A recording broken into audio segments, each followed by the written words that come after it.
হরে কৃষ্ণ প্রিয় ভক্তবৃন্দ, জয় শ্রী গুরু গৌরাঙ্গ, জয় শ্রীল প্রভুপাদ। একবার যুধিষ্ঠির মহারাজ ভগবান শ্রীকৃষ্ণকে জিজ্ঞাসা করেছিলেন যে আশ্বিন মাসের কৃষ্ণপক্ষিয়া একাদশীর নাম কি, এই একাদশী কবে পালন করতে হয় এবং এই একাদশীর মাহাত্ম্য কি রূপ। তো যুধিষ্ঠির মহারাজের যে এত একাদশী সংক্রান্ত প্রশ্ন, ভগবান শ্রীকৃষ্ণ খুব খুশি হন। কেউ যখন একাদশী করতে চায়, একাদশী সম্পর্কে জানতে চায়, বা কেউ যখন একাদশী সম্পর্কে সকলকে জানায়, ভগবান এই সমস্ত কাজেই খুব খুশি হন। তাই আমরা চেষ্টা করি আপনাদের সকলকে এই সমস্ত একাদশী মাহাত্ম্য খুব ভালো করে বলবার জন্য। ভগবান শ্রীকৃষ্ণ বললেন যে এই বিশেষ একাদশীর নাম হচ্ছে ইন্দিরা একাদশী।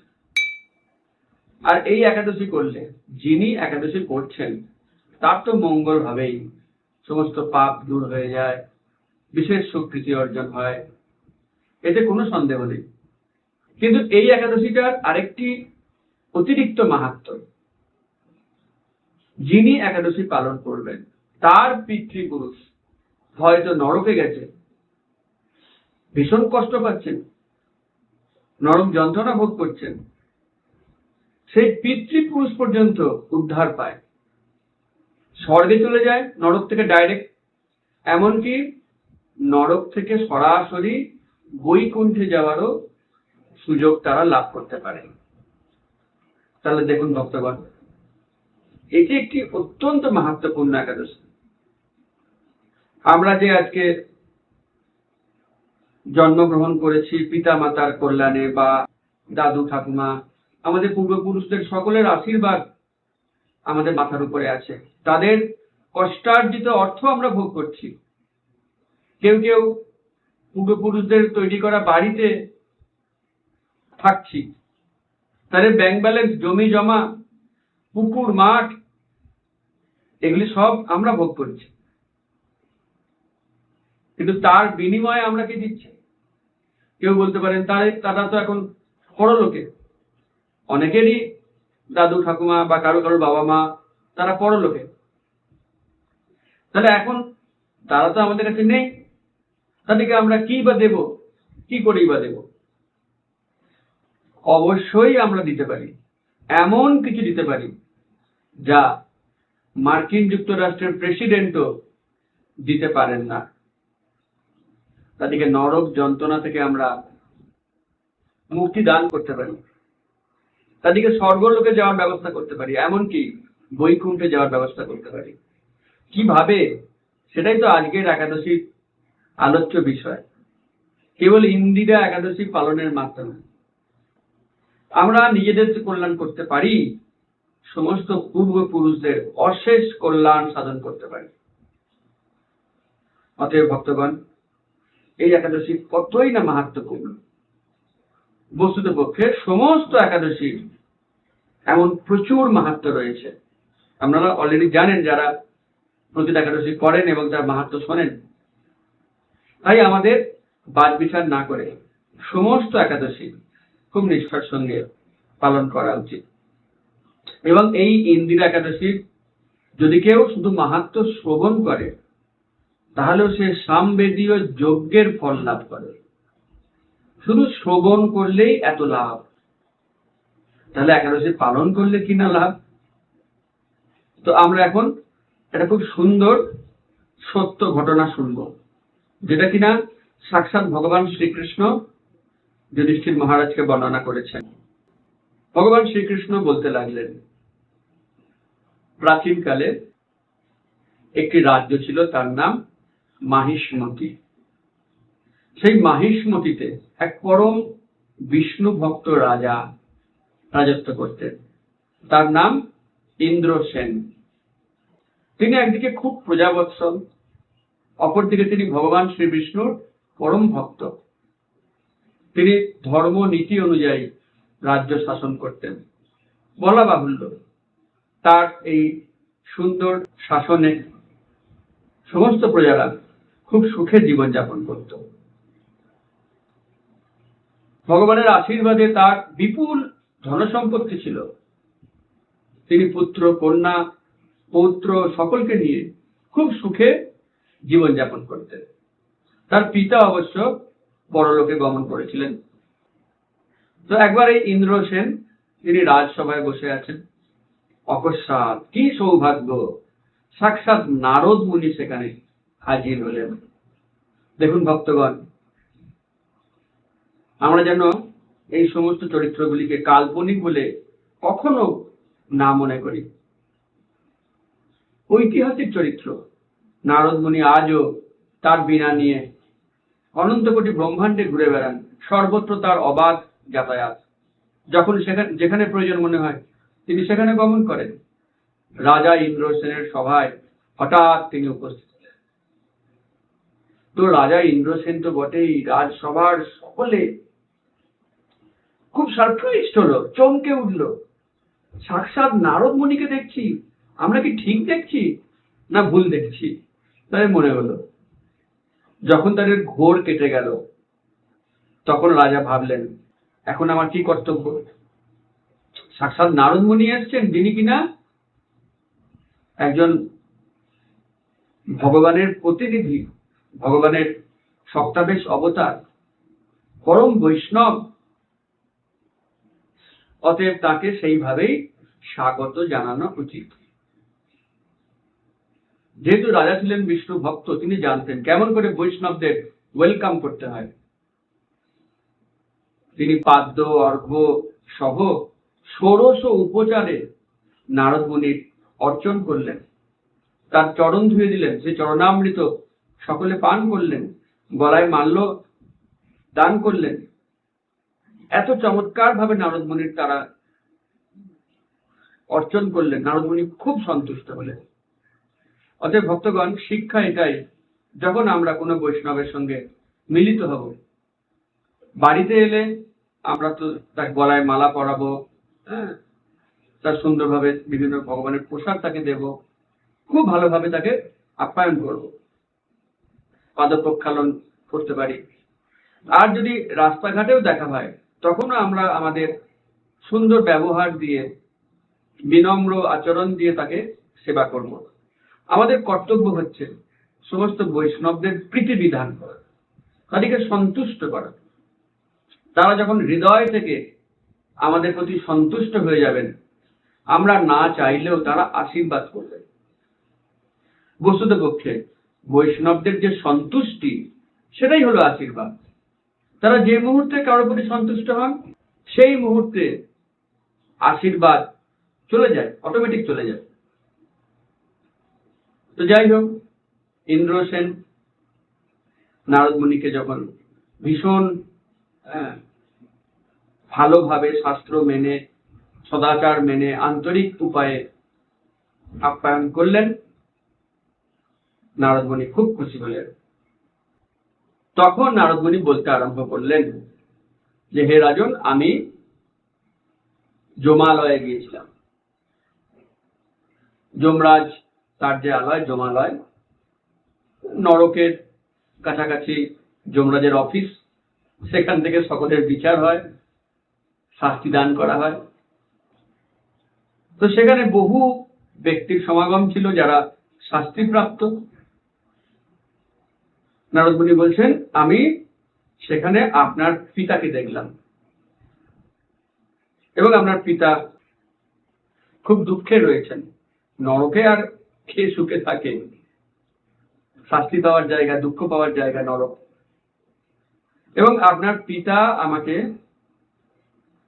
খুবই অনুরোধ করলেন যে, হে নারদ মুনি, যদিও আমি আমার মর্ত জীবনে অনেক পুণ্যকর্ম করেছি, কিন্তু কোনো না কোনো অপরাধে আমাকে এই যমালয়ে আসতে হয়েছে। আমি এখানে কষ্ট পাচ্ছি। আপনি দয়া করে মাহিষ্মতি নগরে যান, সেখানে আমার রাজা ইন্দ্রসেন রয়েছেন, এবং সেখানে গিয়ে দয়া করে আপনি আমার কথা বলবেন, আর আমার পুত্রকে বলবেন সে যেন ইন্দিরা একাদশী পালন করে তার সুফল আমাকে দান করে।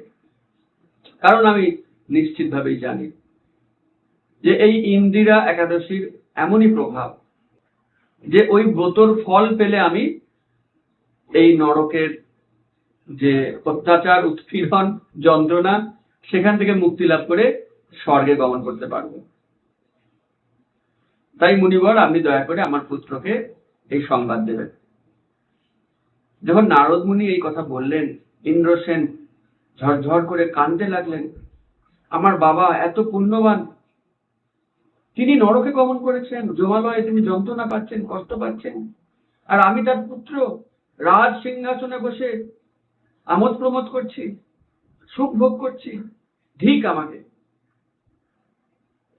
তিনি অনুতাপ করতে লাগলেন এবং করজোড়ে নারদ মুনিকে জিজ্ঞাসা করলেন, হে মুনিবর, আমি অবশ্যই পিতৃ আজ্ঞা পালন করব, ইন্দিরা একাদশী ব্রত পালন করব।